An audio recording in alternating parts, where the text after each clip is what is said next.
Welcome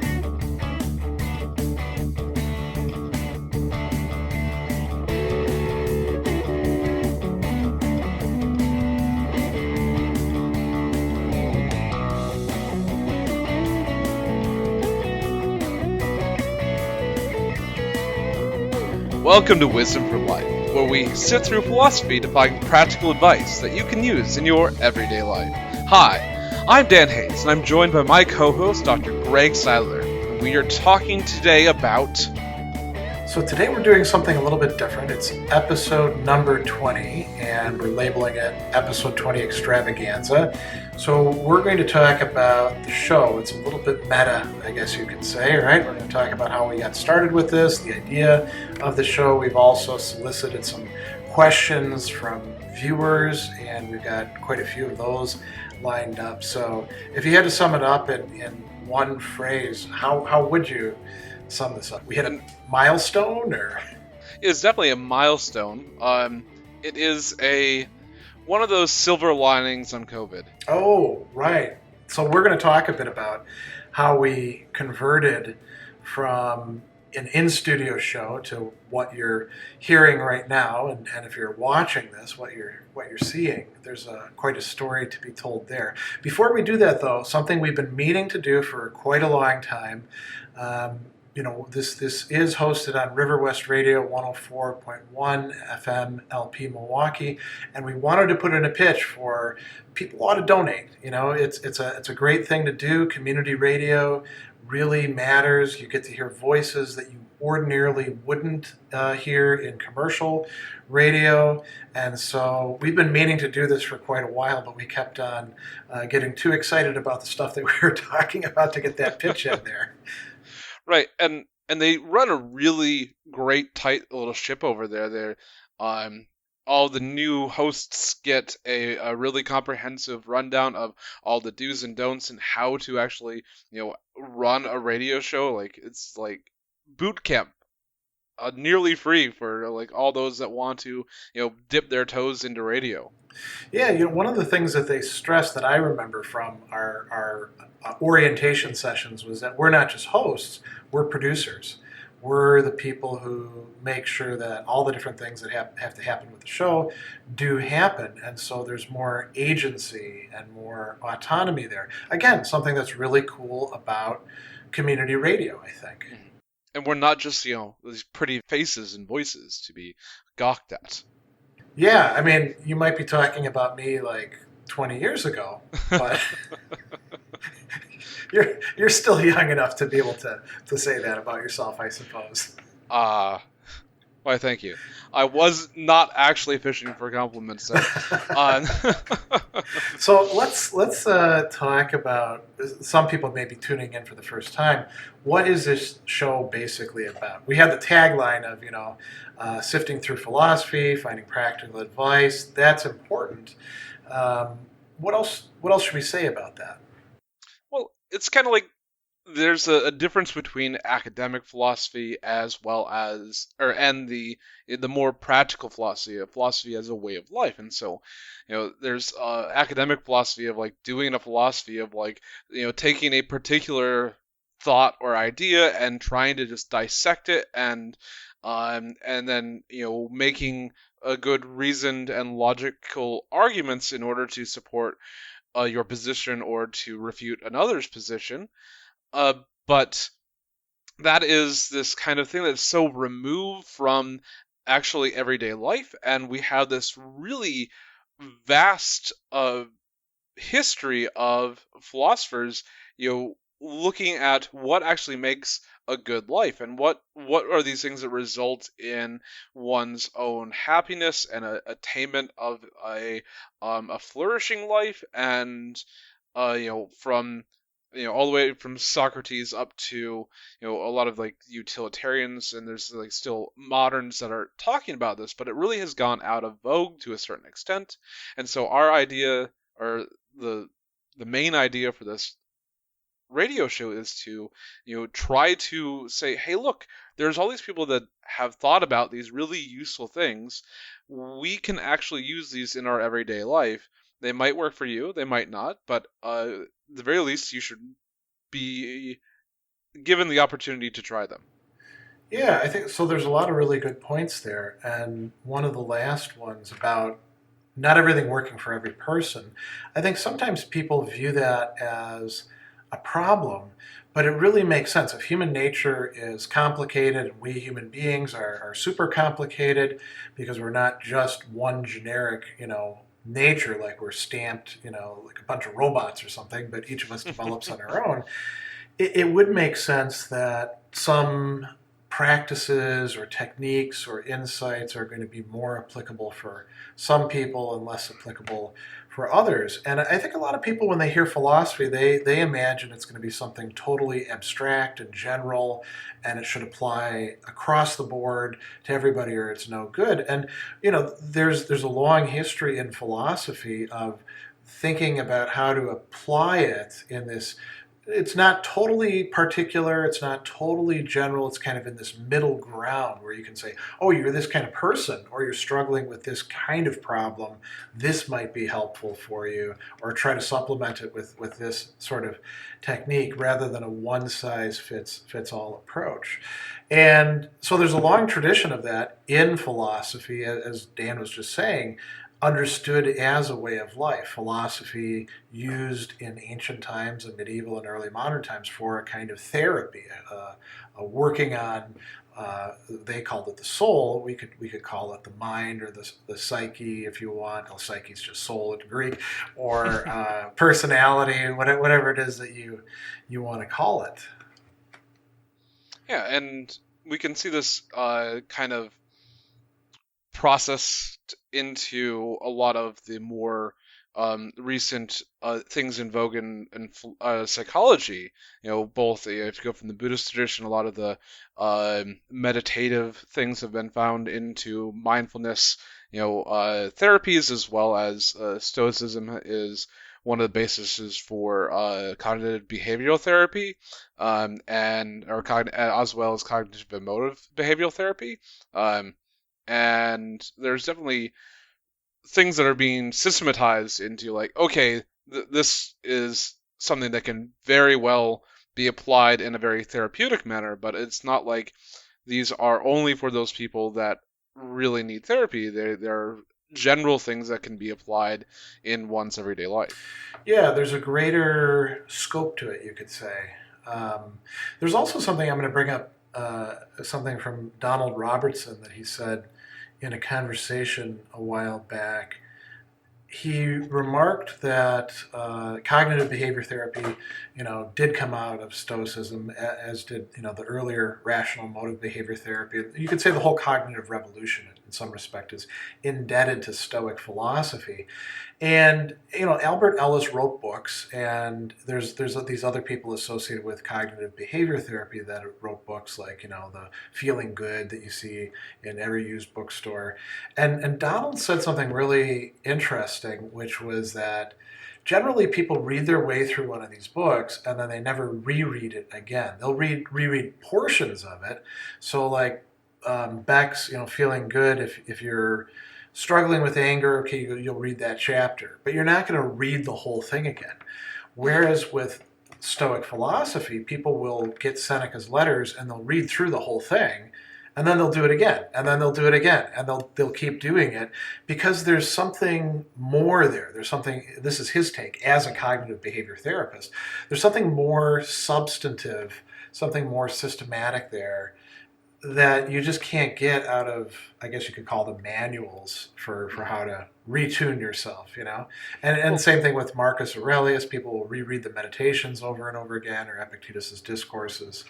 And I think he's right about that. And I think we can say that about all sorts of other classics.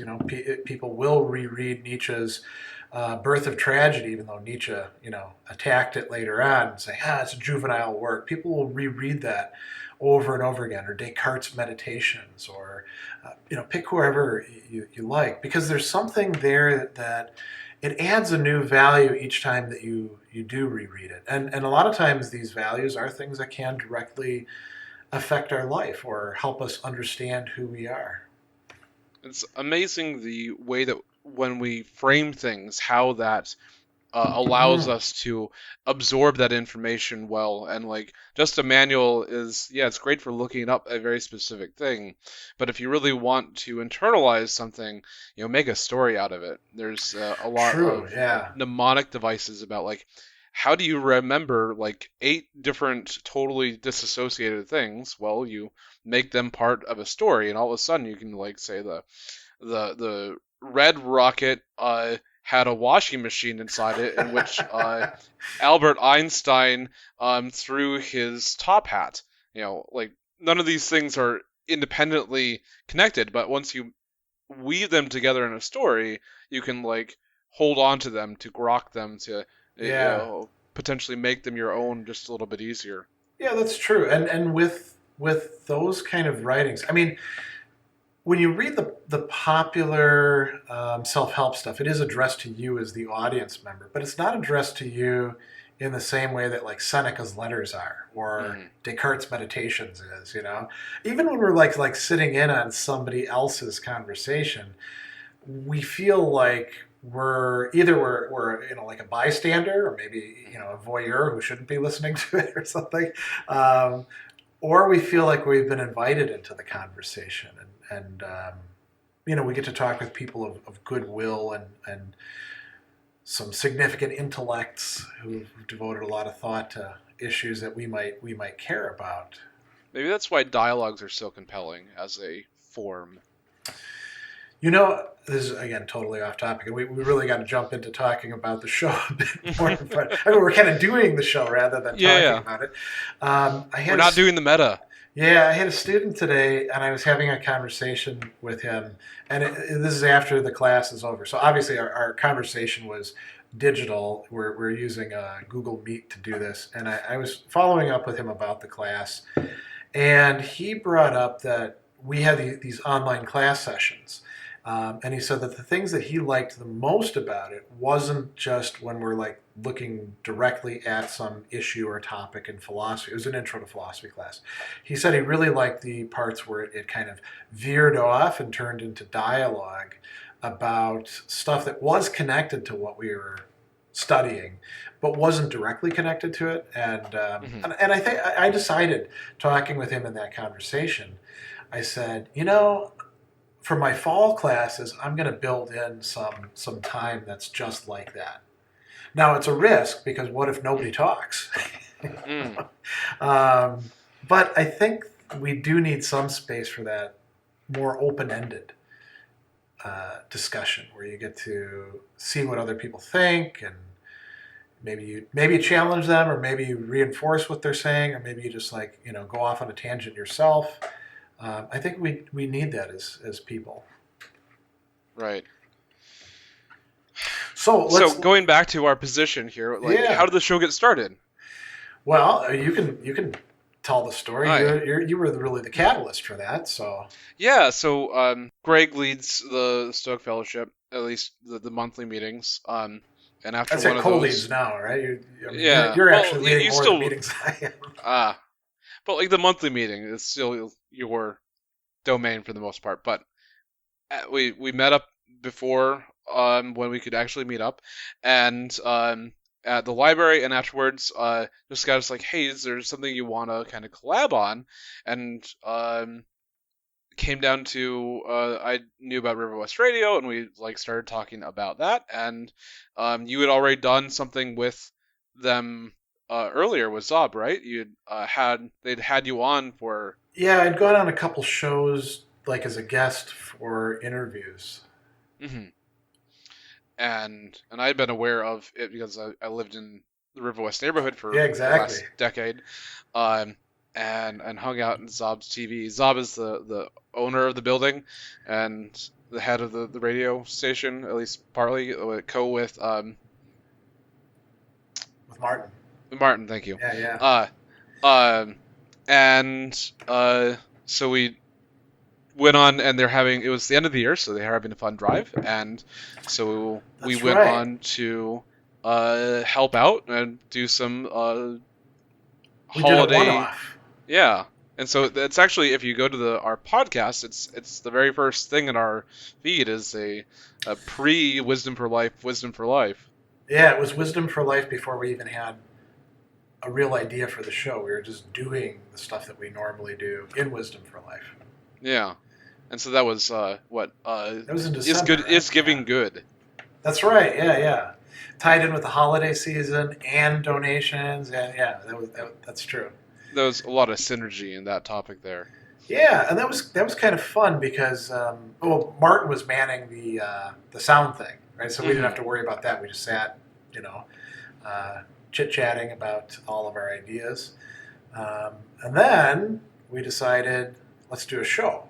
Right. So we get they're like, when's the next time that we can do the orientation? Because you had to do the orientation before you were allowed to basically touch anything.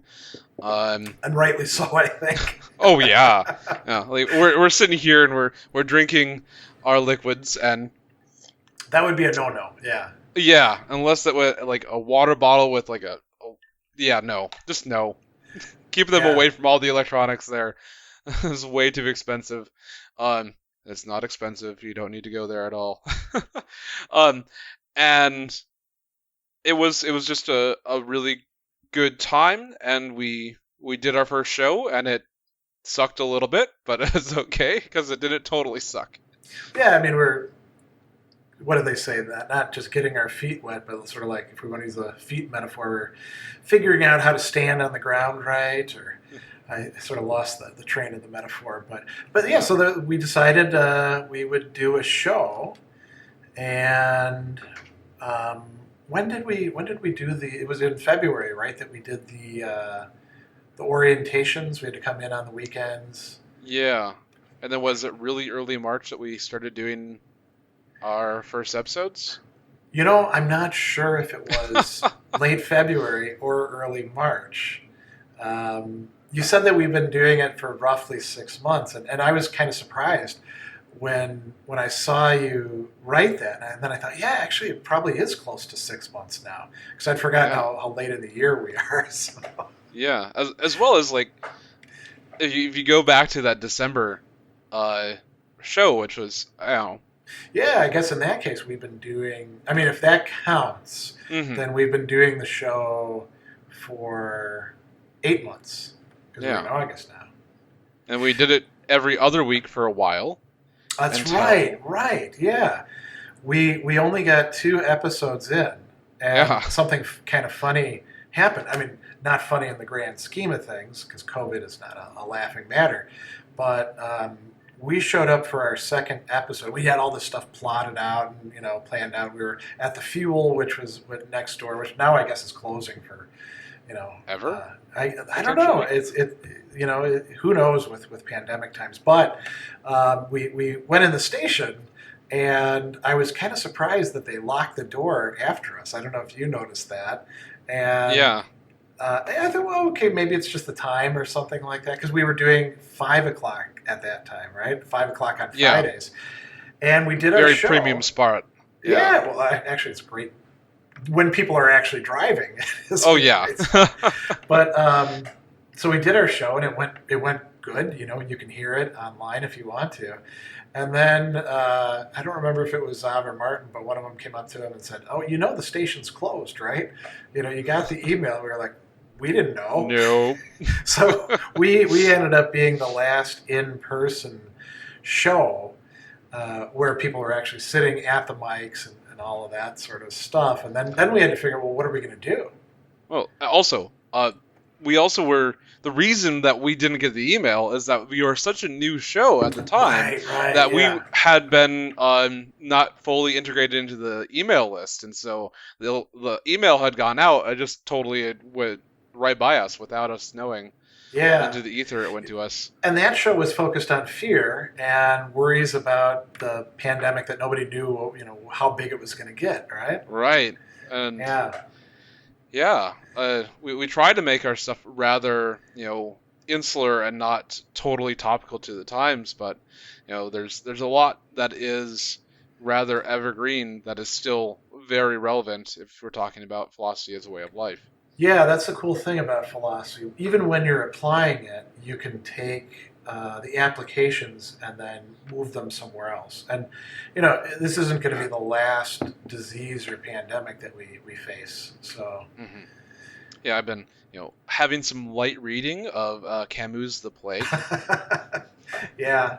And it's like, oh, look, that happened, and that happened, and that happened. And they're like, yeah, we've seen this before. I'm like, and we'll see it again. Yeah, it's quite a popular book now. Yeah. We should probably, at some point in time, do something about that on one of the shows, Yeah. Maybe pandemic literature. Yes. What we can learn from it. That might be an interesting thing.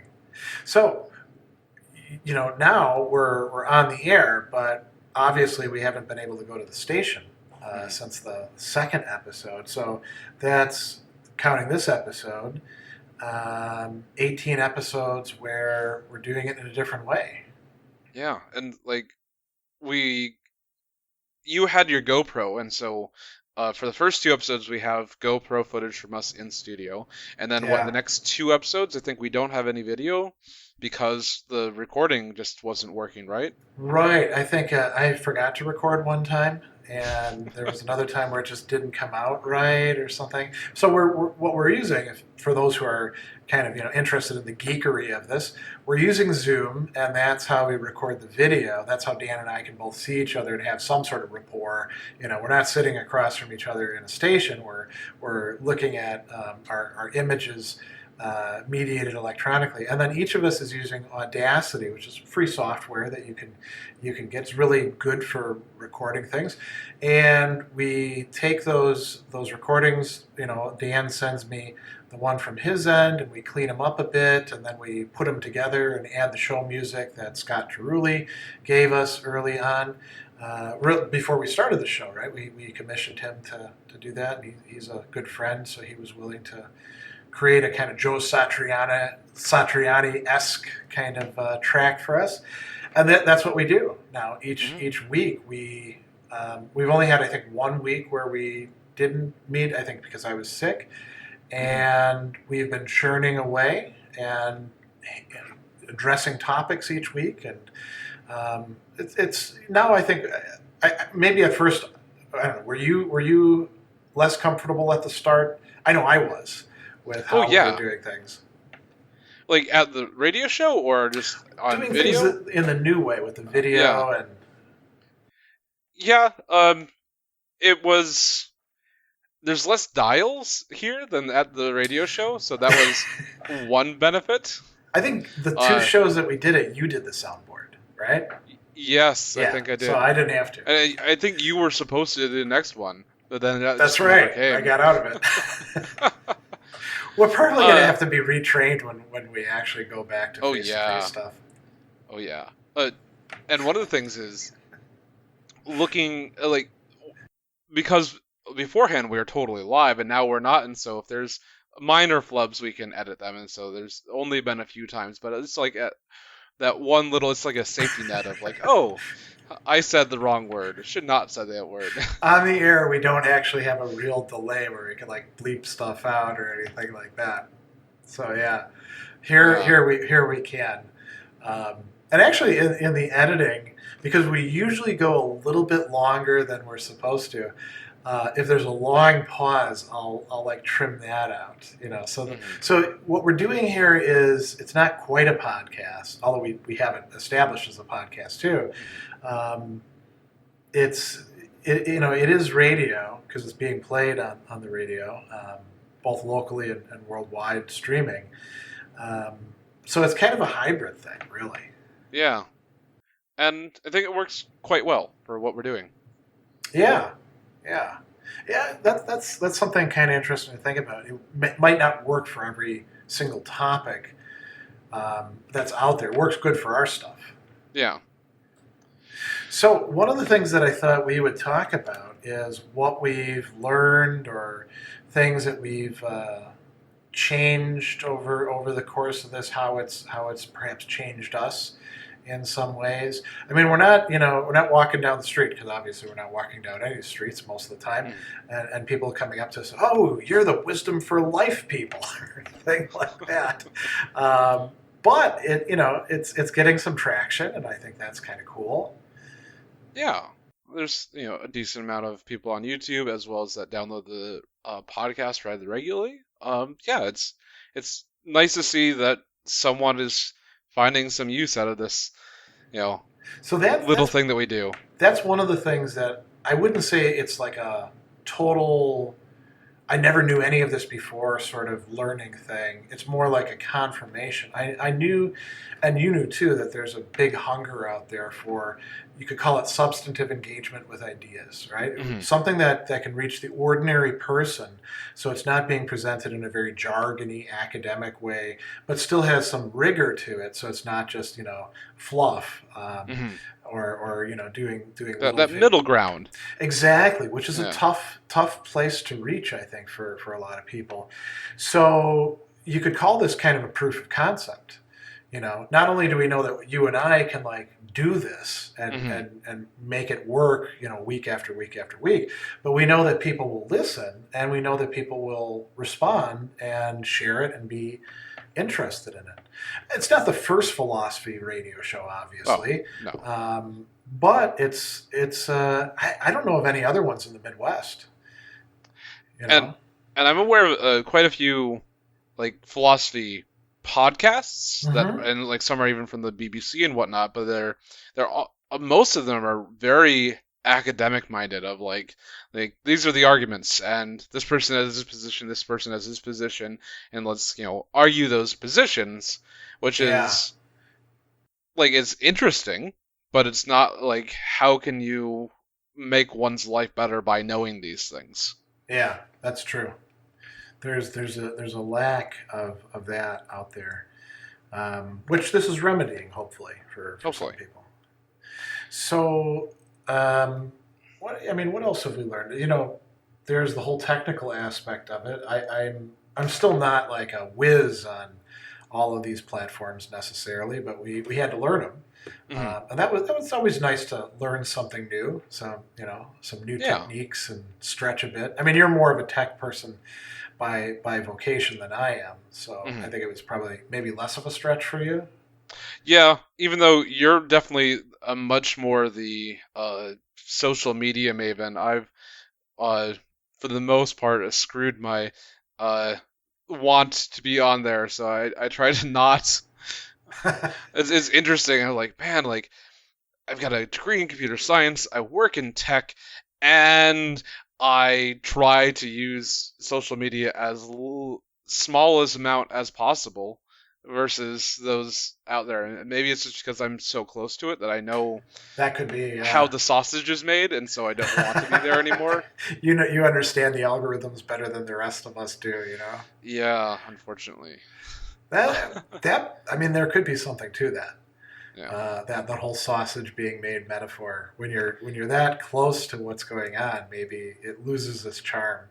Well, as part of it, I think is just the psychological benefits of not constantly being bombarded both with advertisement, but also with the idea of these perfect lives that all these people are around you, and we don't have a good way to map on our usual way that we interact with those people close to us to 1,000 friends. You can't be close to 1,000 people and have meaningful relationships with 1,000 people, or compare your life to 1,000 people, because you're going to see 1,000 people's best days and none of their worst ones, and you're just going to, in comparison, feel really bad about yourself. And I was laughing because I was thinking, he's talking about Instagram, and maybe Facebook to a certain extent.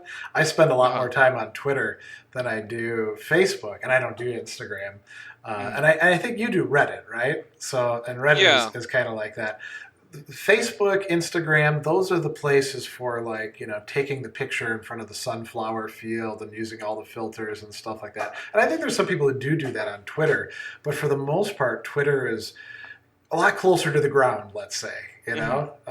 People are complaining about their lives and yelling at each other. It's sort of like going from the clean, wonderful, beautiful place with all these calm people, in their ethereal gowns and stuff like that, down to like when they had that show Welcome Back Kotter back in the 70s, the sweat hogs were what they called those guys in Mr. Cotter's class. And I think Twitter is kind of like that. Certainly it is for me. And I kind of like that. So I spend more time there than I do on Facebook. Yeah. And I guess with both Twitter and Reddit, I really think you need to curate it. Otherwise, you're just going to be stuck in the middle of the cacophony of 1,000 angry voices, and that's not really helpful for substantive conversation either. Yeah, it'll certainly give you a skewed picture of the world and how awful it is if you don't do it. So what are some things that you've learned through this process? I mean, some technical things. Right? Yeah, some technical things. Like going through the topics that we do. Like we choose our topics and then we kind of like, okay, I know a bit about this, but I should also go back and like look at my sources and reread some things. And so I guess one of the earliest ones was, or not the earliest ones, a recent one was our episode on acrosia, and I had weakness of will, right? Yes, weakness of will. And so I had a really strong affinity to the people do bad things because they have misunderstood what the good is. They've said, oh, this thing that we can define as bad, and they think it's good at the time. So like, I'm going to hold up this liquor store because I want the money because the money is good, even though that action is definitely a bad action. And reading into the acrosia much more is like, okay, there are still a lot of people that have that misconstruction or misapplication of the good to the bad, but there's also people that just like through apathy and lots of other reasons just don't do the right thing, even though it's right there in front of them. Yeah, they know that it's the wrong thing and they're going to do it anyway. Yeah. It's like you said, humans are complicated. So, are you happier knowing that often is the case, or would you prefer to be back thinking when people screw up, I would prefer to have a representation of reality that is closer to reality. Yeah. It's interesting. Descartes raises that question at a couple different points in his works about, one possibility would be, it would be nice to like think everything goes well and the world is arranged and for the best and all that. All sorts of beautiful, let's call them dreams or falsehoods. Not to put too fine a point on it. They're believing things that aren't the case and being happy because of that. Descartes says, well, truth itself is a good, and if you even suspect that like you're being deceived about it, you're not really going to be that happy with it. And he's got this great metaphor at the end of Meditation 1, where he talks about being like a servant whose life sucks. It's terrible.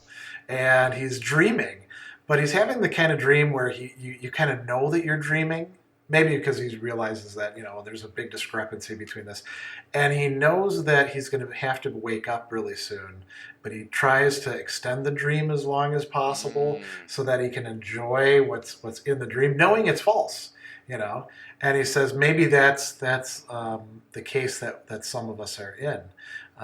But, we eventually have to face things as they are, or at least as closer to how they are, right? I feel like there's a place for fantasy, and as a momentary escape, kind of an inner citadel of a quiet and contemplative space. Yeah. But that is only a respite, and once you've replenished yourself, one needs to go back and actually deal with what is the real. The very first work of science fiction in the West, and maybe there's earlier works in other areas, it's called The True History, and it's full of lies. and it's by Lucian of Samsota, right? Samoda. I always get the name mixed up. And he begins it with this preface where he says, I'm writing this, and it's full of lies, and I'm writing it to provide relaxation for people who spend their time doing difficult intellectual work, right? Just to let yourself unwind. Just like how, bodybuilders and wrestlers and people who are always doing things with their body, they need to have some downtime too. This is my downtime book for you. And so he effectively invents the science fiction genre, millennia before the big boom in science fiction, with a story of a trip to the moon and interstellar warfare and stuff like that, just to allow us to relax a bit, in fantasy. So, do you have anything that you learned? Well, like I said, some of the platform things, what can be done, how to think about, presentation of this on the radio. So far, I haven't had to bleep anything out. But you never know. What else? I would say that there's quite a few things where it's been because of our conversations or responses of people to the show afterwards. So I was like, oh, okay, yeah, there's a point to that way of looking at things, So it's more of a expanding the horizons, you could say, adding new voices in there.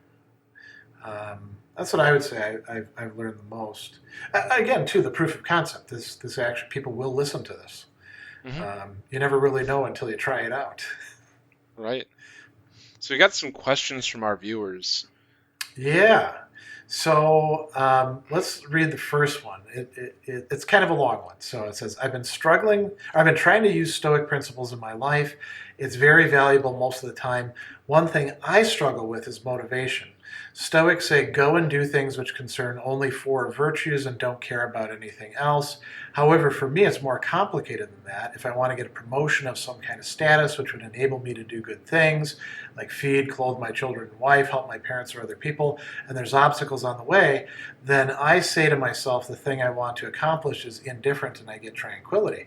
However, I don't get as much motivation as I would being super anxious about it, and would probably work a lot harder to get it if I was stressed by it. How can I have the same level of motivation if I was under stress together with being calm and rational? So it's a good question. Fair question, right? Yeah.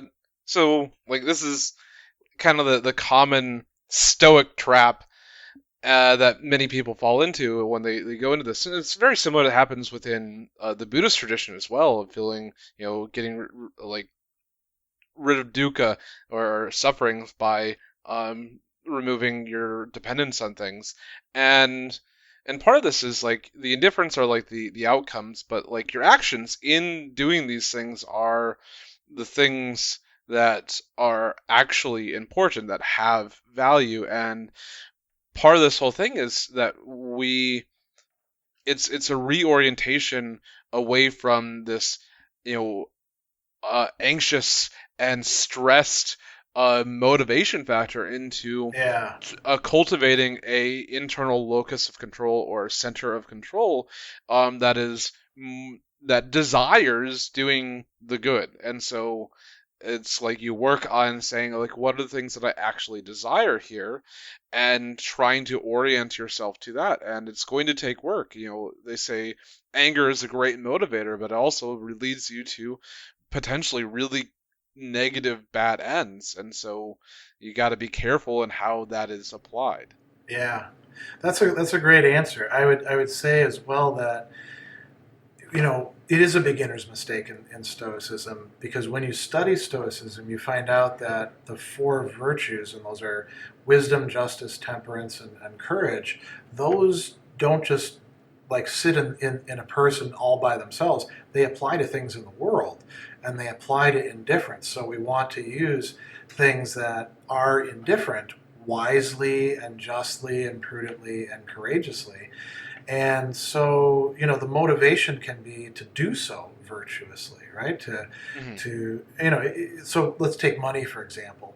The Stoics don't say, oh, money doesn't matter, so just like throw it all away or burn it up or they think you ought to be prudent with your money. It's just that you shouldn't value that above, say, being virtuous or other things that really matter. So you can have the motivation without being anxious all the time. And it's too bad. I mean, if you think about people who feel that they need to make themselves feel bad in order to get something good done, that's a crappy way to live. Right. Wouldn't it be nice to be able to motivate yourself to get things done because it's the right thing, and not have to feel those negative emotions as a result? It just feels like self-flagellation. Yeah, yeah. I think we could whipping oneself. Yeah, I think we could say the same thing about, you brought up, anger, right? So Seneca says anything you can accomplish with anger, you can accomplish with, thinking of things through with reason. Maybe we can say the same thing about anxiety. If you're relying on anxiety as your crutch to get you, to do what you're supposed to do, or guilt or whatever, wouldn't it be nicer just to be able to use reason to do that? Mm-hmm. And this is something that we're finding here right now with COVID, especially if you're laid off or you're working from home. You no longer have that office environment or that boss that's looming over your shoulder in order to motivate you to actually do the things that you're supposedly having to do. And if you can move yourself into, oh, I want to do this for its own sake, for myself, that's the way that you actually flourish in that environment. It's a lot of it is environmental. That's true. Yeah. So we have another virtue-oriented question. Somebody who was reading The Vindication of the Rights of Women by Mary Wollstonecraft. He says, towards the end in chapter 12, Wollstonecraft talks about cruelty as it relates to virtue. He says, I really like this particular passage in her argument in general against cruelty. And here's what Wollstonecraft says. This habitual cruelty is first caught at school, where it is one of the rare sports of the boys to torment the miserable brutes that fall in their way. The transition as they grow from barbarity to brutes to domestic tyranny over wives, children, and servants is very easy. Justice or even benevolence will not be a powerful spring of action unless it extend to the whole creation. Nay, I believe it may be delivered as an axiom that those who can see pain unmoved will soon learn to inflict it. And then the person says, I'm trying to get a better understanding of the relationship between cruelty and virtue in general. Is cruelty the opposite of virtue? Can one have virtue and cruelty? Can the pursuit of virtue eliminate cruelty? And how damaging is cruelty to the pursuit of virtue? So this is a very important question. We do see a lot of cruelty in the world, and it's not something we talk about that much in ethics, but it is something that we certainly do react to quite a bit. Mm-hmm. In response, absolutely, it's dichotomous. I would call cruelty a vicious thing, the opposite of virtue, and we translate virtue as excellence, and this is what is it excellent to be a human, and to directly answer Wollstonecraft is, what is it excellent to be a human, a man, a husband, a father, in response to these people that are being cruel to their contemporaries, their wives, their children. And if virtue is there to lead us to a better life, especially where one values, pro-social actions, which are usually we've seen to lead to the betterment of society, then being cruel is absolutely vicious, the opposite of our excellence or virtue. Specifically, being cruel is unjust, for cruelty is treating someone worse than they themselves deserve. Yeah, those are all good points. I'd add that cruelty in ancient philosophy and running again through modern times has been called a vice. And when they're calling it a vice, they aren't just saying it's something bad. They're saying it's something that becomes part of your character. It becomes dispositional. It becomes a habit. So by beginning with cruelty in one way to, say, one set of people, eventually you start becoming cruel to more and more people. And, I guess, part of what's really bad about cruelty is it doesn't just like make other people miserable. Its motive is to make other people miserable. It's to hurt people, to take things away, to humiliate. And Seneca actually talks about this on clemency and on anger, where he singles out cruelty as a terrible vice. He says, anger is a real big problem. Cruelty is even worse than that, And I think he's right about that. People who become cruel and engage in cruelty eventually come to view the world and those within it as either those who are going to be cruel to them or objects for their own cruelty. And it reminds me of something that Alistair McIntyre once said in a conference. The gist of his remarks were that he was as a kid he was beaten for not learning Greek irregular verbs. He was in an English school system, and this is a very long time ago. And he said, I can read Sophocles and you can't, and that was the joke in it. But then he talked a little bit about why they stopped doing corporal punishment in English schools. And it wasn't just because it was bad for the kids. Obviously it was. It was very painful and humiliating, and many of them went on to become bullies themselves. But it was totally corrupting to the teachers. Oh, really? Because the teachers got to like it, got to like punishing, and then they would seek out occasions for punishing. So it totally subverted order and justice within the classroom. It stands in the way of so many things. Yeah, right. Yeah, it destroys trust as well. Right. So yeah, cruelty is it's a vice by itself. I guess you could say in a global way it's incompatible with pretty much all of the virtues, right? Mm-hmm. So we got a really general question: is marriage worth it, or making a family? No additional explanation. Answering questions that are that general, you almost got to say, well, I don't know. Is it for you? Yeah. What's your situation? So I'd say very similar. I take kind of the absurdist thing. Worth it for whom? I find it dependent on the individuals involved. For many, yes. For some, no. Is it a good thing in and of itself? I take the absurdist position of no, but it does not matter. We are the ones who give it value. There are, however, things that one can only achieve with others, and if you value those things, then one ought to join that group. In this case, marriage or family. It's kind of funny. So when we say, is marriage worth it, right? What kind of marriage? Mm-hmm. If we think about the stereotype where, there's, the wife doesn't get along with the mother-in-law, and, the husband is kind of a layabout, and all these other the back and forth things like we see in comic strips or in sitcoms or stuff like that. Maybe it's not. Maybe if that's what marriage really is, then I don't know. Maybe if I were to picture getting married in that way, then I wouldn't have gotten married. I think there's a lot of potential goods that can come out of it if the people are actually, fit to be married to each other. Mm-hmm. But I mean, there's probably some people who should never be married just because they're terrible people. Or they're only people that work well as hermits. Who knows? Like their best life is being a hermit. I was going to say too is, the entire, in ancient and medieval times, the entire monastic profession. There were a lot of people who shouldn't have been monks. They were actually in the Middle Ages. They were what were called the oblati. If you were the eighth kid, you might get given to the monastery, and they'd be like, "Bring this kid up as a monk." You're just kind of SOL in that case. But there were a lot of people who were attracted to that lifestyle. Some of them actually who were married, and then they're like, "Listen, I want to be done with being married. I'm going to become a monk. How about you become a nun, or vice versa?"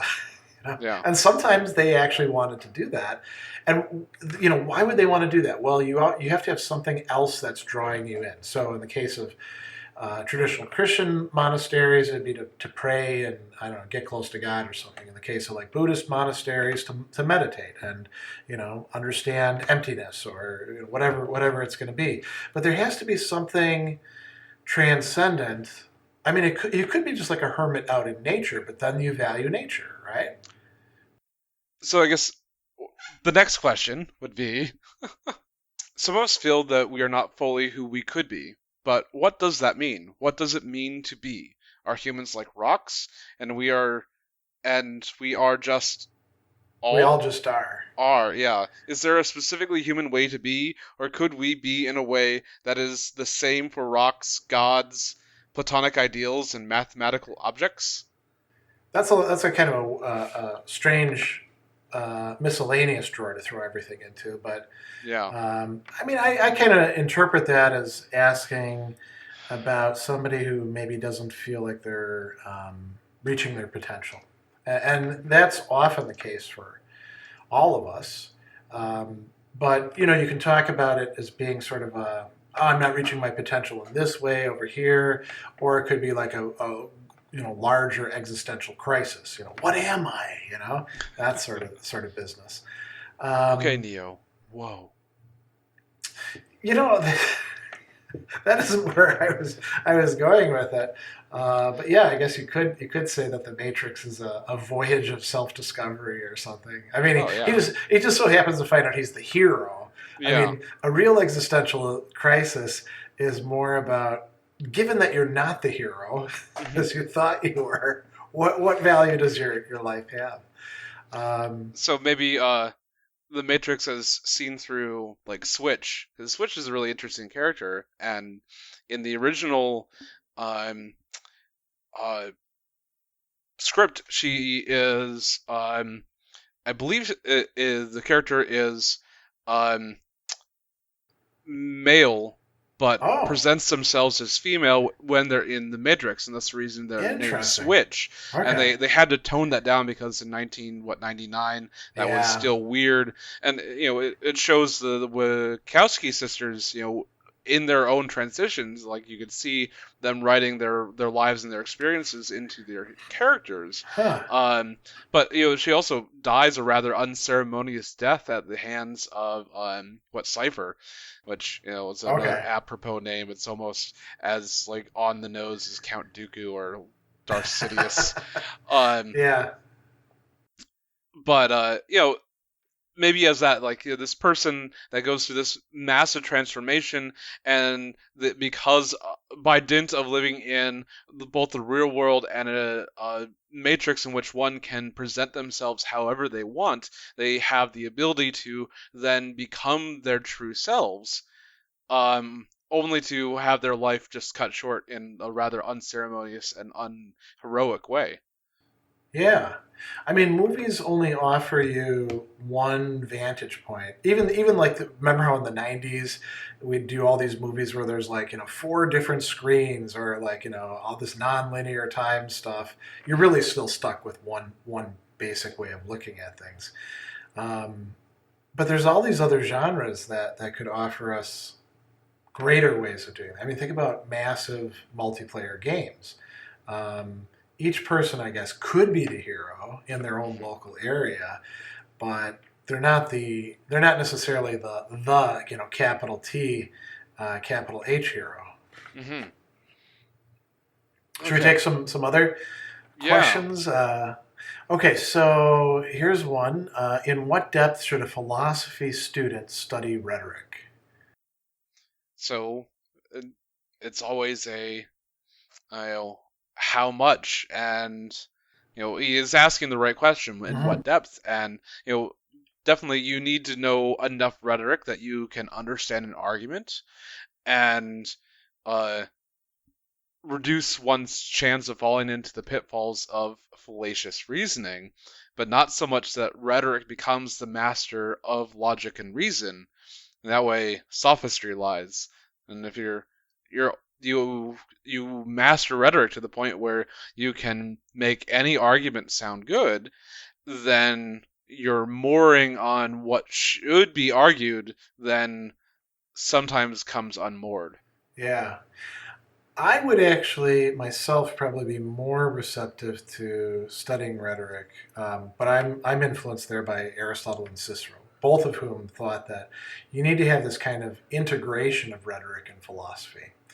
And so, what keeps the rhetoric that you study at a high level, which Aristotle did and Cicero did as well, from turning into sophistry is the influence of philosophy, like ethics and political theory and stuff like that. So you won't just use that great capacity. And you might say, "Well, that's a shame. Your opportunities aren't being taken, and your skills are lying fallow." And Cicero would say, "Well, in that case, that's fine.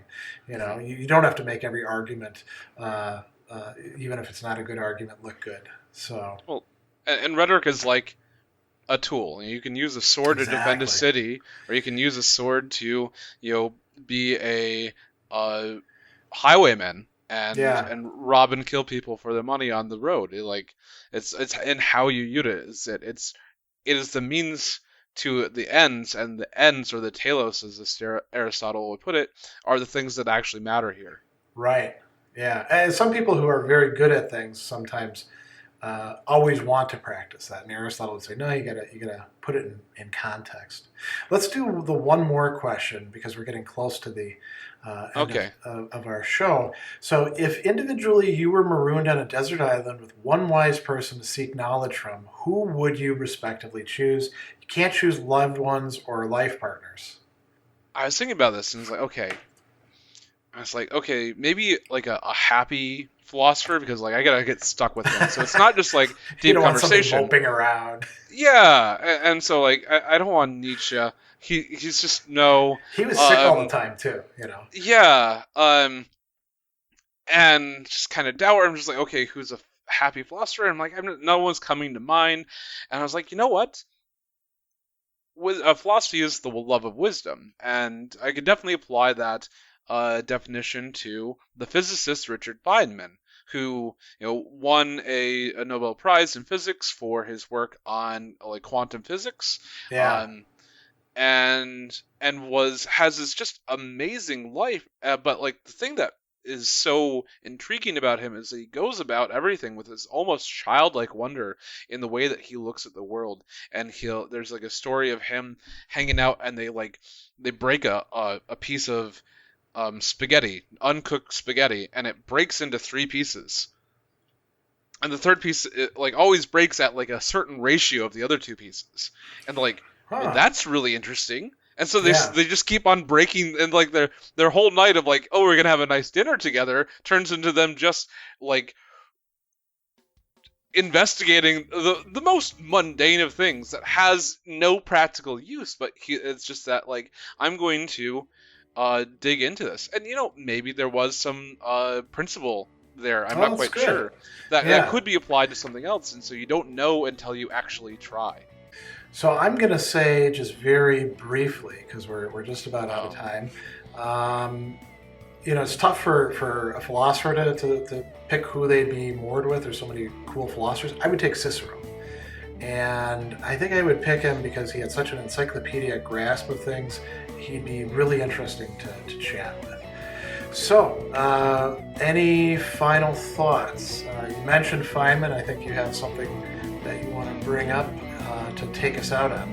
Well, just before we go, I want to once again thank Riverwest Radio, 104.1 FM LP Milwaukee, and you can give donations to riverwestradio.com. They're a great organization. And so we'll leave you today with the words of Richard Feynman. Nobody ever figures out what life is all about, and it doesn't matter.